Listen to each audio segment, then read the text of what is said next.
Hi, it's Fias Tarot. Hello, Pisces placements. Okay, so this is your general and love reading ngayong February. Okay, so syempre, before tayo mag-start, kung hindi ka pa nakapag-subscribe, please do subscribe and hit the notification bell para lagi po tayo maging updated sa mga mangyayari pa lang. And yes, if you're interested pagdating sa private reading, then just message me sa akin pong FB page for more info. Ganun rin po pagdating kay Perception of Light. And sa mga naghahanap ng healer, kay Kuya Dingsi naman po tayo magme-message. Okay? And pagdating sa ating mga items, so meron tayong protection from evil eye. Okay, we have here our ring. This is adjustable po ha. No need to send us your sizes, no? Oo.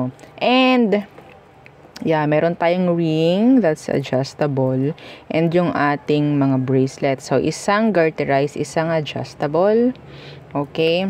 So, kung bata ang inyong pagbibigyan, kukunin namin yung size ng wrist, no? And, yung ating, necklace. So, ito si necklace natin. Okay? This is pwedeng unisex. Kasi maliit lang naman yung kanyang pendant. Okay po. So, hindi naman siya ganun sobrang laki na pang babae talaga, no? Okay. So, yan siya. Yung ating love bracelet para sa single, sa may mga maraming conflict sa kanilang mga partners and sa mga nasa situationship, yan. And kahit sabihin natin nasa maganda na kayong connection, so mayroon pa rin may provide si love bracelet. Okay, yung atin namang granter necklace, yung mahilig magbigay ng surprises hanggat hindi mo pa nakukuha yung ginagawa pa like on process, ongoing na minamanifest mo, no? Kasi syempre, sabi ko nga, hindi lahat ng minamanifest mo is agad-agad or sabihin nating maibibigay sa'yo. Okay? Alam niya kung anong dapat sa'yo. So, way niya yung mga surprises, okay? Para maibigay yung mga dapat, okay? Kahit hindi nyo minamanifest. And yung ating pang-cord cut, okay? So, ito yung pang-cord cut natin. Nagtatanggal tayo, tinatanggal natin yung mga bad energies, yung mga nagbibigay na lang ng mabibigat, no? Na frequency sa'yo. So, yan ang ating babasagin, ating ikakat, no? And kung may iba pang tanong, message na lang po sa akin pong FB page for more info. Okay, so let's start the reading, Pisces. So, unahin natin yung general reading. Ano bang meron ngayong Feb? Pagdating sa inyo mga Pisces placements. Let's see. Kung mayroong specific message, babanggitin ko rin. Okay? So, Temperance. Okay, some of you might be dealing with a Sagittarius. What's with this? The Three of Swords. They're waiting na makipag-ayos. Pwedeng makikipag-ayos sa'yo tong Sagittarius na to. Sag or air sign, Gemini, Libra, and Aqua. The Five of Swords, the King of Swords. Okay? Meron ditong makikipag-ayos. See? The energy of Three of Cups. Energy ng reconciliation. Okay? Itong taong to nagpaplano, nag-iisip, ano kaya magandang gawin ko. Kung sino man to, taong to na may nangyaring conflict or arguments if ever. Okay? This is energy ng pakikipag-ayos in general. Somebody will reach you out para makipag-ayos. Okay. The Hierophant in reverse. Somebody, ito may chance na hindi siya nakapag-commit sa'yo or sabihin nating nakompromiso. Para may nakompromiso. Okay? So, what else for Pisces?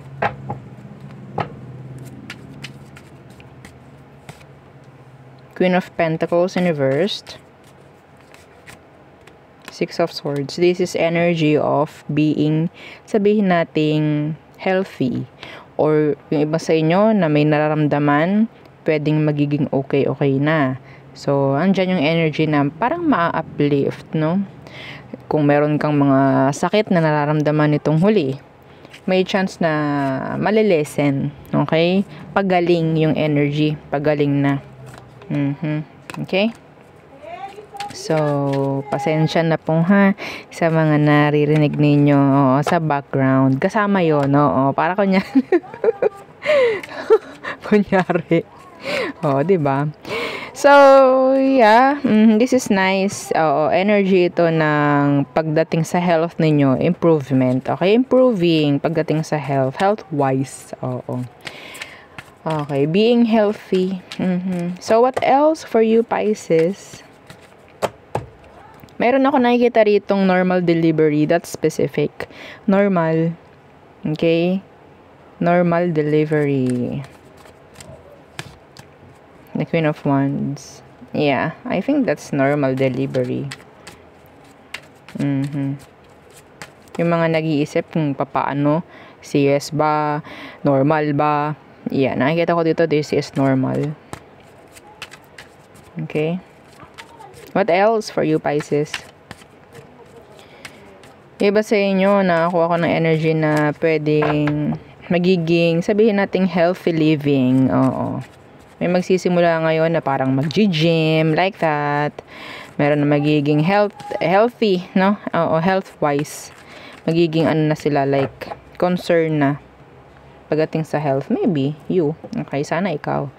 So, what else? The King of Pentacles in reversed. The Queen of Cups. You have to stay guarded from this person. Pwede kasi nilang manipulahin yung emosyon mo. Pwede nilang gamitin yung emosyon mo. Okay? Kung ano man to, the King of Pentacles in reversed. Somebody. Yung energy nito is may pagkamakasarili. Like self-centered. Sino tong King of Pentacles na to na naka-reversed? And ikaw, nakikita ko, laging lang ikaw yung parang nagpo-pour, no? Ng mga pangangailangan niya. Pouring love, emotions, affections sa taong to. And I think nandyan yung energy na parang na-spoiled sila, nasanay sila, or sabihin natin talaga may pagkamadamot lang tong taong to, no?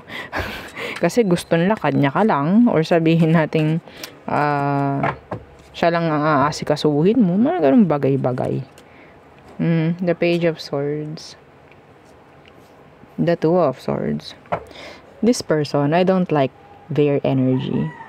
Okay? Somebody sobrang mangontrol.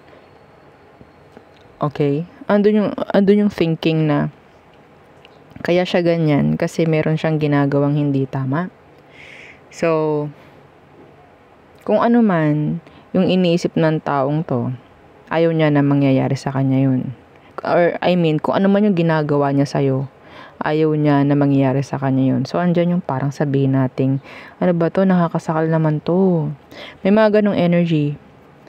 Ngayong February, sabihin nating ipapakita sa'yo na parang overprotective siya. May chance na meron silang ginagawang hindi tama, kaya sila ganyan. They're like thinking, baka sa akin mangyari yung ginagawa ko. That's so specific. Okay? That's specific. See, the moon. Takot sila eh. Alam nila. Okay? So, wag niyo iisipin kung ano man, no? Sobra siyang nagbago. Bigla na lang ganito, ganyan. Tapos nandyan yung parang ikaw pa yung pag-iisipan ng hindi maganda kahit wala ka namang ginagawa. Sila yun. Sila yung gumagawa ng hindi maganda. Okay. So, mapapansin nyo, yung person is parang biglang nag-iba. Biglang lang ganito, ganyan. O, nagiging, lahat na lang parang tinitingnan. Lahat na lang parang napupuna. There's something wrong. Okay? Specific po yun, ha? Sila yung may ginagawang mali. Kaya ganun. So, tayo tumungo na sa inyong love read. So, who is the person on your mind, Pisces? The person on your mind. Think of your person, Pisces. Kuha tayong description ng tao. Anong meron? Pisces. Okay. The Eight of Cups in reverse.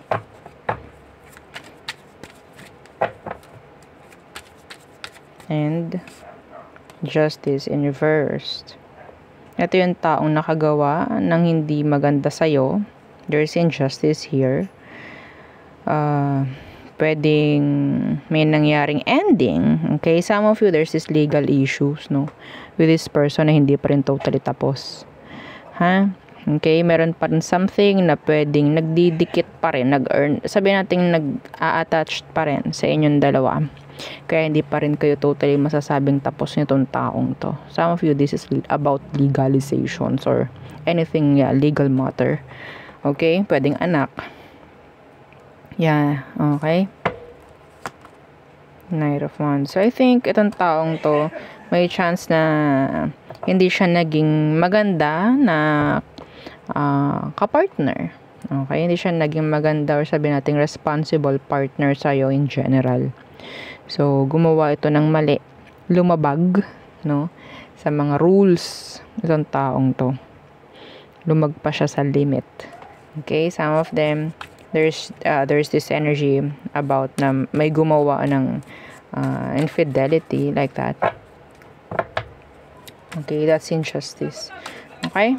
So, pasensya na po ha sa mga naririnig ninyo sa background. Kunyari na lang wala tayong naririnig na ibang ingay ha. Huwag nyo lang pansinin. Opo, kasi may mga tao dito sa bahay. Anyway. So let's see, ano bang situation ang kailangan mong malaman, Pisces? Anong kailangan mong malaman sa sitwasyon? The Knight of Cups in reverse. This is somebody na pwedeng meron ditong hot and cold. May chance rin sa inyo, no? Itong taong to, hindi pa rin niya magawang iwanan or alisin yung ayaw mo sa kanya. That's specific.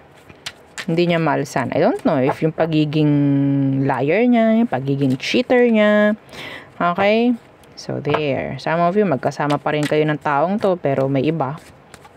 At alam mo yun. Kaya, yeah, sitwasyon, hot and cold. The Knight of Cups in reverse. Yeah, the Eight of Wands in reverse. Walang pagbabago. Okay? So, kung ikaw, Pisces, hinahayaan mo yung situation yun na ganyan. Specific ha. Magkasama pa rin kayo ng taong to. May iba. May iba siya. Pero tinatanggap mo pa rin yung ganong klase ng gawa. Ganyang klase ng sitwasyon. Don't expect improvement, no? Na maging okay yung connection ninyo because it's not. Okay? So, wala kang inaasahang maganda rito. Kung umaasa ka na sana maging malinaw na yung utak ng person mo na to, pumili na siya, walang ganun. Okay? The Wheel of Fortune in reverse, the Wheel of Fortune, Temperance in reverse, nasa ilalim ka. Para kang sabihin natin umaasa lang sa wala. Ha? King of Cups in reverse. Immature emotionally, or maybe this person is not invested talaga emotionally sa'yo. Some of them, they're talagang immature. Ha? Pagdating sa pakikipag-connect, hindi nila alam kung anong gusto nila. So, let's see what is their emotion deep down. Emotion ng taong to sa'yo, Pisces. The Fool in reverse. So, yeah, pinapaikot-ikot ka lang nito.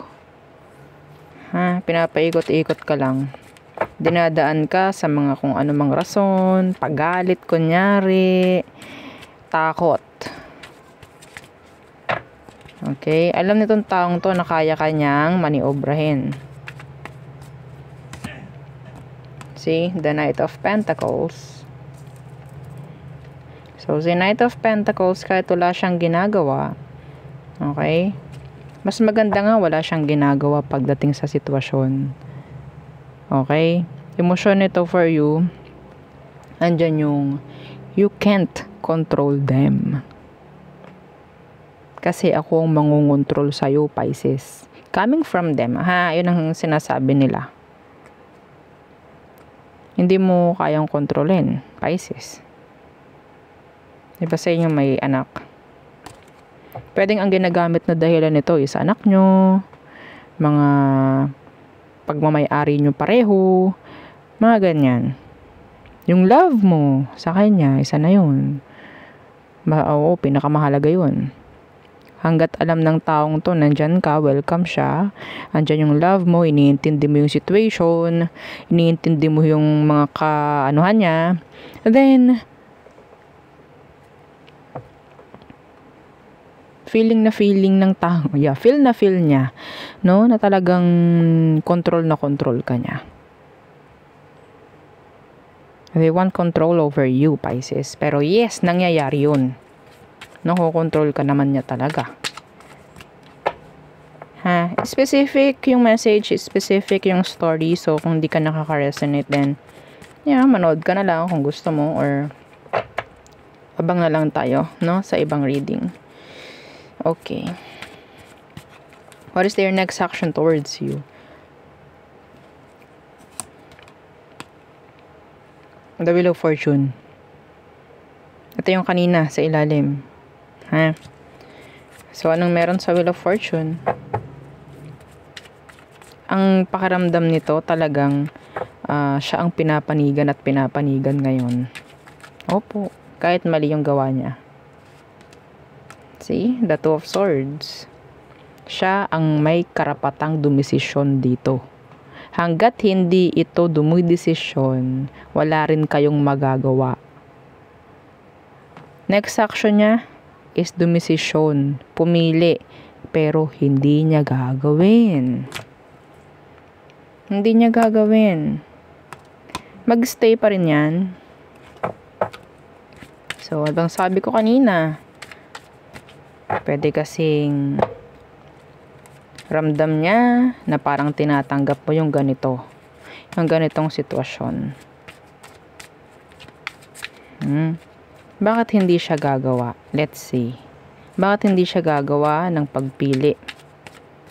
Bakit hindi gagawa ng pagpili itong taong to?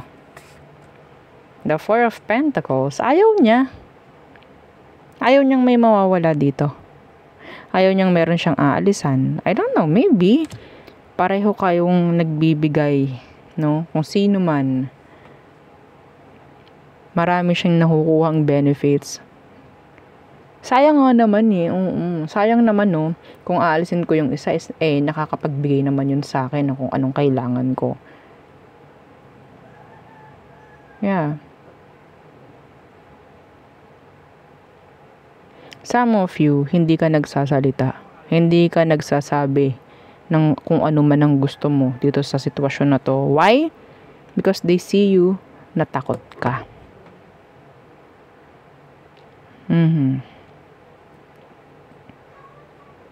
Yun din ang nakikita nila. Wala naman sinasabi sa akin to si Pisces. So meaning, okay lang. The Five of Pentacles. Yes! Ayan ang mga nakikita niya sa'yo. Okay lang kahit ganito yung sitwasyon namin, basta hindi kami magkahiwalay. Basta andito siya, andito yung kasi gawa ng mga bata. Kasal kami. Dapat ganito, panindigan ko to. That's BS. Sa totoo lang. Sa totoo lang. Okay.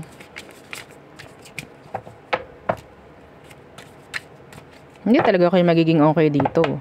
Baka iniisip mo magiging masaya kayo. Pipiliin at pipiliin rin niya eventually. No. Pinapaasa mo lang sarili mo. Yun ang totoo. Pinapaasa mo lang yung sarili mo. Napipili siya. Sabi nito, swerte mo naman. Parang ganyan. Real talk. Okay? So, ano ang action? Ano ang outcome / advice for you, Pisces? Ito pa matapang. Yes, yan pa matapang. Kasi nakikita ka niyang takot. Weak.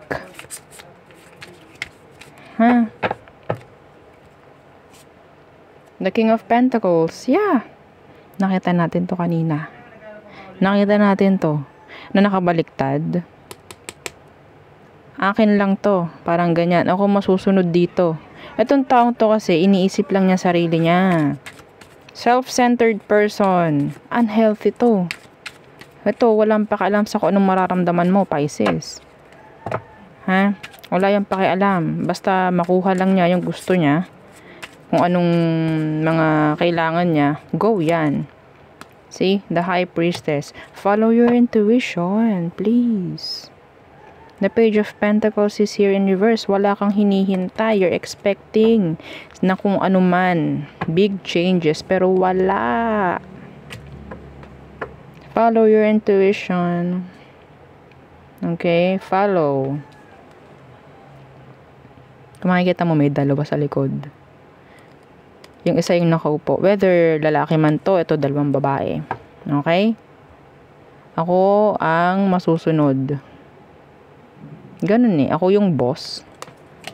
Ako yung boss. Pero being selfish to. Pareho kayong nasa likod.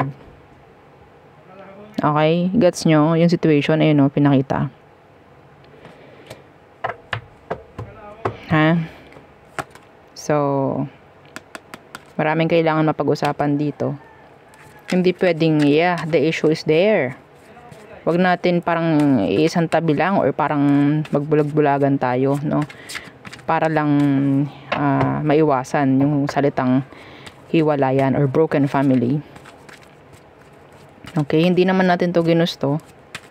Okay, alam ko naman, hindi nyo ginusto to. Wala tayong magagawa kung yung partner nyo is ganun. Masasabi pa bang buo yung family mo? Family nyo kung ganyan yung situation? It's not. Wala rin. Okay, walang pinagkaiba. Sa sinasabi mong ayaw mo magkaroon ng broken family or what. Walang pinagkaiba dito. Broken na to. Ha? Okay? Parang, yeah. May mga, yeah, see? The Ten of Cups in reversed. Walang happiness dito. Ha? Hindi nyo nakukuha yung happy ever after. Wala po. Walang kasiyahan. Alam nyo yun sa sarili nyo. Alam nyo yun. So, follow your intuition. Kung anong kailangan mong gawin, yun ang gawin mo. Hindi ko na para sabihin pa. Okay? Alam mo na yun. Alam mo na yun. Hindi naman kita pwedeng sabihin ganito gawin mo. Hindi ko naman alam kung susundin mo. Okay? Matalino kayo, actually. Pero, minsan, nagiging weak tayo because of our emotions. Yeah. Okay? Yeah, the Queen of Cups. See? Pinakita. Anyway. So, yeah. Tayo tumungo na sa all signs. Ours through Pisces. For you, Pisces placements. Okay. Aries, unfinished business. Parang meron ditong hindi ma-accept sa sitwasyon. Taurus. Sabihin natin isang panghihinayang to, si Taurus. Isang malaking regrets. Gemini. So, there's this third party involvement. Some of them, kung may separation dito, gusto nilang makipagayos. Pero, yeah, yung issue nandyan pa rin. Cancer. They want a reconnection. Some of them, they want stability. They want to offer you stability. Ha? Okay? So, Leo, they can't get over. Parang hindi pa rin sila maka-move on dito. Okay? Wala pa rin patunguhan. Kung kayo magkasama nito, wala akong nakikitang improvement with this Leo. Virgo, they're sad. May mga panghihinayang itong si Virgo. Okay. Next is Libra. They want answers. Some of them nagiging logical na lang, no? Si Libra. Ayaw na lang nila ng emosyon, yung paggaganahin. Scorpio. There's this endings, no? Parang gusto niya bumalik. Gusto niya ng return. Maybe this is just a cycle, not sabihin nating another chapter. Okay, Sagittarius. A player. They're a player. Okay, Capricorn, their back is turned. Yeah. ayaw na nila ng katoksikan. So, maybe you have to avoid this Capricorn if ever. Aquarius, they're stalking you. May mga inaaral si Aqua. Or I think marami kang kailangang aralin or kailangan mong mag-investigate pa, no? Pagdating dito kaya Aqua. So, Pisces. So, marami na akong nakikita dito pagdating kay Pisces na masyado ng, ang tawag dyan, kitang-kita mo na, no? Kitang-kita mo na. Hindi ko na para sabihin, kitang-kita mo na yan. Yes! Yung energy dito is parang wala namang walang nakasikreto dito. Alam mo na kung anong dapat mong malaman pagdating dito kay Pisces. The Justice is in reversed again. So maybe hindi na tayo dapat dito magbulag-bulagan with this Pisces, or maybe that's the message for you, no? Hindi na dapat tayo magbulag-bulagan or magbingi-bingihan sa mga sitwasyon. Okay? Hindi dapat tayo parang maging weak sa ibang mga sitwasyon, hindi palagi. Okay, so there. Yun ang aking reading for you, Pisces placements. Again, please don't forget to like, share, and subscribe. And yeah, follow our FB page. Thank you. Bye.